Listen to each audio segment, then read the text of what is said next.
વિઝેડ કૌભાંડમાં સીઆઈડી ક્રાઇમને પુરાવા મળ્યા। હિંમતનગરમાં ભાડે રાખેલા ઘરમાં સીઆઈડીએ સર્ચ કર્યું। નરેશ પ્રજાપતિને સાથે રાખી ગઈકાલે સર્ચ કર્યું હતું। રોકાણકારોના દસ્તાવેજ સહિતના ડોક્યુમેન્ટ મળી આવ્યા। નરેશ પ્રજાપતિને આજે રિમાન્ડ પૂરા થતા કોર્ટમાં રજૂ કરાશે। સંવાદદાતા નિકુંજ જોડાયેલા છે। નિકુંજ, અપડેટ જણાવશો। હિંમતનગર ખાતે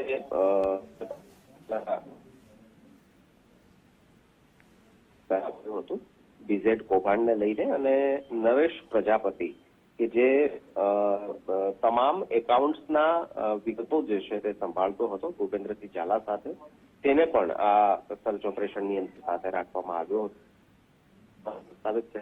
ડોક્યુમેન્ટ જે છે તે પણ સીઆઈડી ક્રાઇમને ઓપરેશન દરમિયાન હાથ હશે તે પ્રકારની માહિતી મળી રહી છે અને નરેશ પ્રજાપતિના આજે રિમાન્ડ પૂર્ણ થઈ રહ્યા છે। આજે તેને ફરી એકવાર કોર્ટમાં રજૂ કરાશે અને ફર્ધર રિમાન્ડની પણ માંગણી કરવામાં આવે તેવી પણ એક શક્યતા જોવાઈ રહી છે।